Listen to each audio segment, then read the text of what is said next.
Just like the pattern, we're going to begin with our half square triangles. So you're going to need your D squares. I'm going to make one, and then you will be able to make them yourself. So if this is the first time you've ever made half square triangles, take your time and everything will come out okay. If not, just hang in there. If you've made these before, just hang in there. Okay, I almost did it. So this is a tone on tone. That's your background fabric. And if you're not looking or paying attention, you can accidentally have the right side facing up instead of, there we go, facing down. So our first step is you're going to draw a diagonal line. One diagonal line from corner to corner. I'm going to use this orange Friction pen. Now, I'm okay with using this one because I'm going to cut that. I'm going to be cutting on that drawn line. So it's okay to use that one. I'm going to take my Carnival pink. We're going to go right sides together. So I want that diagonal line to show up. And our next step, we're going to sew a 1/4 inch seam on both sides of the drawn line. So let's move our pattern away. So what we need are, we're going to have 2 of the Carnival pink, 2 of the berry purple, which is right here, 2 of the Brazilian orange, and 2 of the sunshine yellow. All right, so we can make one together if you would like to follow along.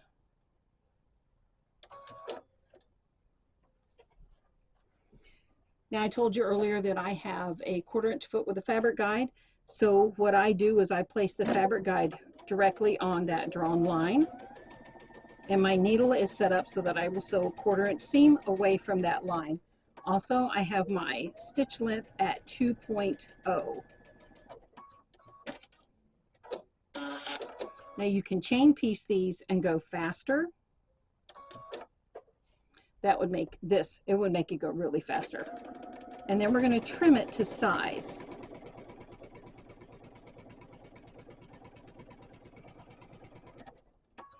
Because I have offered you, if I could spit it out, I have increased the cutting size just a little to give you wiggle room. Okay, so I just opened my rotary cutter. That was the motion that you saw that I did. I went like this. Here, I'll close it again. So this is a very safe rotary cutter, and it's also ergonomic. So what you do to open it is you hold it like this, and then you just push and the blade opens. All right, so now I'm going to place my ruler right along that diagonal line that I drew. We're going to cut it apart. Oh, yep, this rotary cutter blade is getting dull. All right, do you know what that means? I have to change the blade soon. So now we have 2 halves, and we're going to press towards the dark. So in pressing, you're going to set the seam. That means just let the heat of the iron work. And I'm going to grab this with my right hand instead of my left hand. Then you're just going to pull it apart, open it up so that you see the square. Let the heat of the iron do its job. And then we have half square triangle. Do the same for this one. I'm going to set the heat, or set the seam. Make sure that orange went away, that orange line. Yes, it did. And now we're going to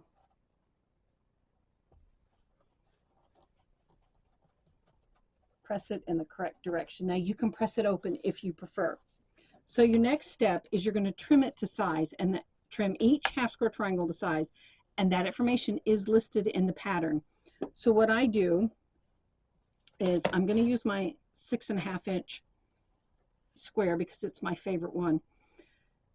So now I'm going to place the diagonal line that runs on the ruler, or that is on the ruler, directly on that diagonal seam. And I'm going to trim it to size. So before you trim, you need to look all the way around your ruler to make sure the fabric's either directly under the measurement that you need, or it's going past.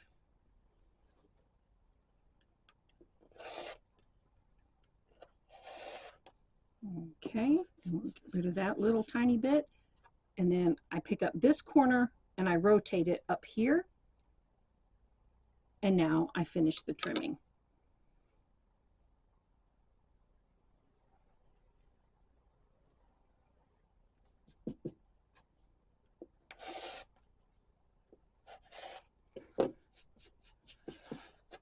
And that's how you make a half square triangle the right size.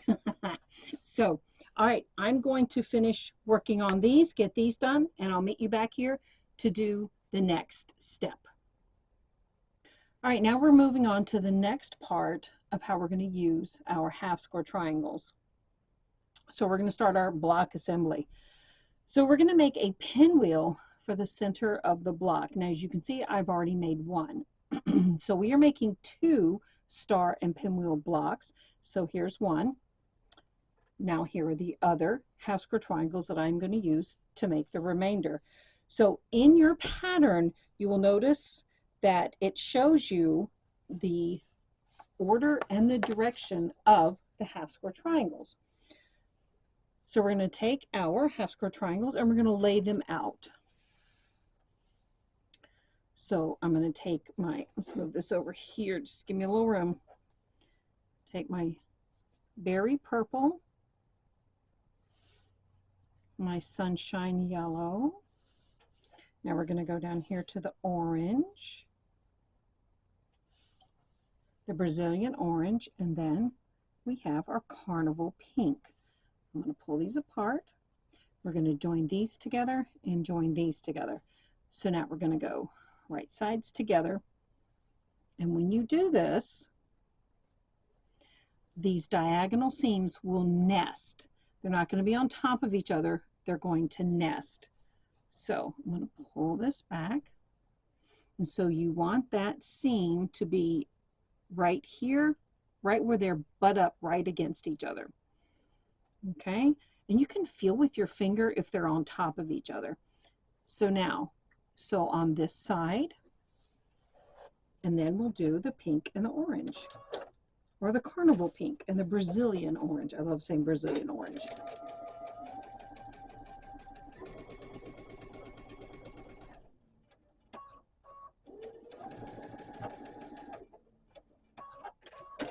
Okay. So there we go. Now we're going to open this seam because we have a lot of bulk right here. So I'm going to open it with my fingers and then I'm going to press with my iron. Okay, so now we're going to go right sides together. Again, notice the placement. Right sides together, finger it, make sure that they are butted right up against each other, the seams. Fold it back if you need to double check, and then we're going to sew the seam. All right, one of the things you want to look for when you're sewing is that you have a 1/4 inch seam allowance. So notice how this purple, let me see if I can bring it a little closer. There we go. Notice how we have the same amount from this intersection right here to the edge of the fabric. This is a 1/4 inch. Now, if you need to take one of our rulers and measure it, go right ahead. But the sunshine yellow should meet right here at the top, and you should have equal amount of space between these two. Same with this one, and I still got to press this one. I got to press the seam open. Don't forget to press these seams open. So notice how the orange meets the pink. It's the same thing. You want those to come up against each other and make sure that you have that 1/4 inch. Okay, so finger press these first. Makes it easier. Okay, so now, see how this, we have the 1/4 inch right here. And here's my block that I already pieced. You can see all the points come right in here. And press that seam open. Okay, there we go. All right, let's get this one sewn, and then we'll get this one pressed. So I have my center pinwheel blocks done for both of the star and pinwheel blocks. So let's move those out of the way. So now we're going to need our light B and all of our C triangles. Now I have the tip of the triangle facing me. All right. So we're going to do a yellow on the right, and a sunshine yellow. I keep saying that, sorry. Chalky blue on the left. Make 2 of those. Next is a Hampshire green on the left and a carnival pink. You're going to make 2 of those. Now let's go over to the third one. Chalky blue again, and it's also going in the same position that the other one did. And the Brazilian orange is over here. And then the final one is Hampshire green. Oh, there's something on there. Same position as it was before on this one over here on the left side, and then the berry purple on the right. So I'm going to say it one more time. You're making 2 of each of these. So here's how you line them up. We're going to do this one first. We're going to line this triangle right sides together with this triangle right here, and that's all that there is to it. You don't have to offset them. You just line these triangle tips over here, and this side or this leg of the triangle will line up with the base of the big triangle. And then you just sew your 1/4 inch seam. How easy is that? Now, there's a little trick here. You need to make sure that you put the triangle tip when you're sewing, when you put these under your foot, you need to make sure that it's far enough past your needle so that when the needle tries to go down into the fabric, that it doesn't eat these tips. It'll just chew them up to pieces. So I do have a single hole needle plate. If you do, and you're comfortable with switching out your needle plates, then go right ahead and do that. Just if you ever move your needle or change your stitch type, you have to remember to take the single hole needle plate out and put the normal one in, the regular one back in. Otherwise, you will break your needle on the first stitch, or jam your machine, or put the timing off. So many things can happen, and you just don't want that. Okay. All right. So that's how you do that. And now we're just going to press. Okay. Now, place it back into position, and now we're going to sew the Hampshire green. Align those triangles.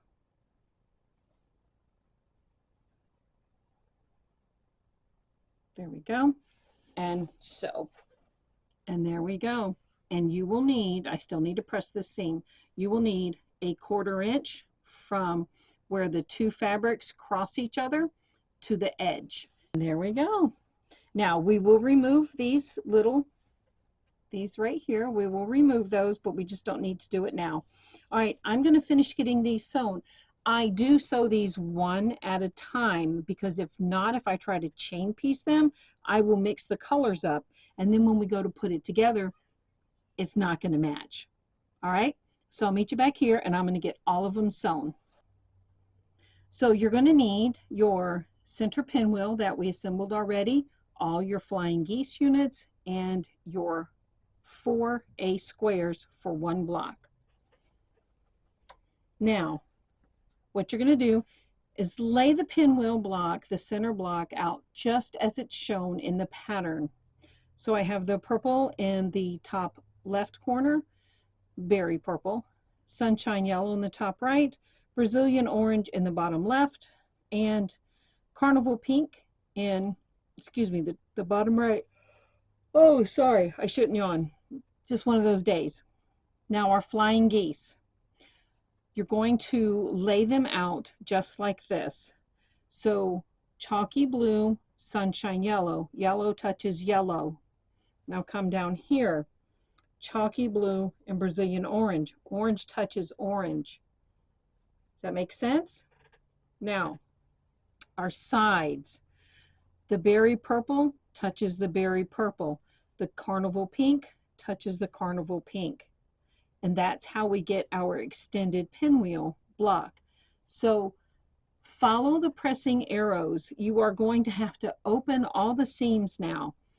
So if you do not open the seams right here at this intersection and this, when these seams come together, it's very bulky, and so we need to open that seam up. Otherwise, this right here will like stand up when you try to make it lay flat. That goes for all of these flying geese intersections. So we're going to join our A squares to our chalky blue and sunshine yellow flying geese. You're going to join, I'll move these down. There we go.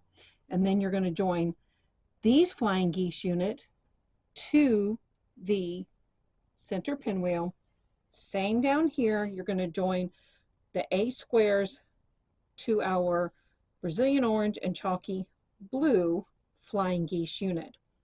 Once you do that, press the seams open.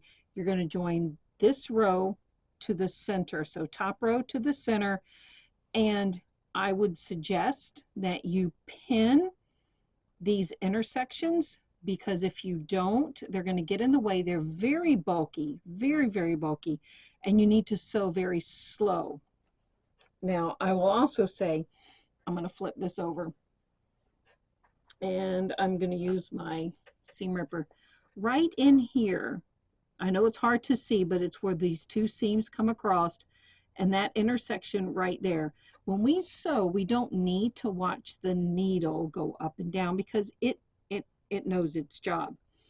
But when it comes to sewing our seam along here, and when we get here, I slow down and I watch to make sure that my needle is either going to go directly on top of that intersection or into the seam allowance, but not on this side.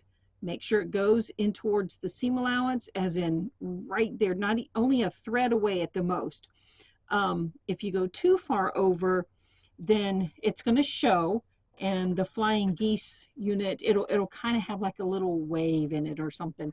So just try to watch that, and then once you get over that hump, so to speak, that intersection, then don't watch the needle anymore. Just make sure everything is staying aligned where it is, because if you watch the needle too much, you'll get car sick, you'll get motion sickness. At least I do. So, all right, get all this sewn, row, top row to center row, and then bottom row to the center. Press the seams open, and look, we have this beautiful block, and it turned out fantastic. I just love this. All right, that is how you make our star and pinwheel block. You're going to need to make 2 of these. So I still need to get this one sewn so I can have my 2 made.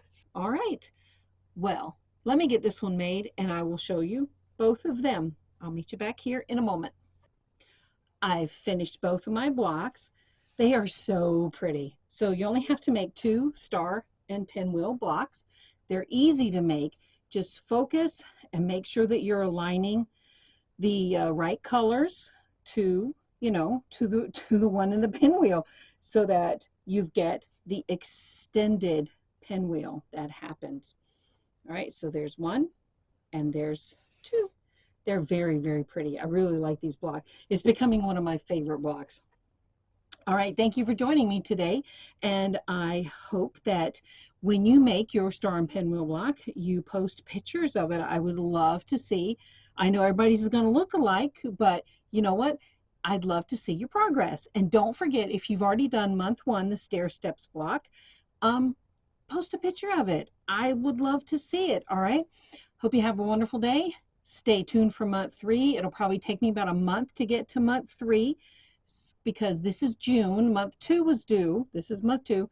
Month 2 was due in July. I'm trying to get ahead of the game because I'm working on a very large project that is going to take me until January to finish. So I'm fitting things in while I can. So if you have any questions, please feel free to reach out to me. I'm here to help you, and I hope you have a wonderful day.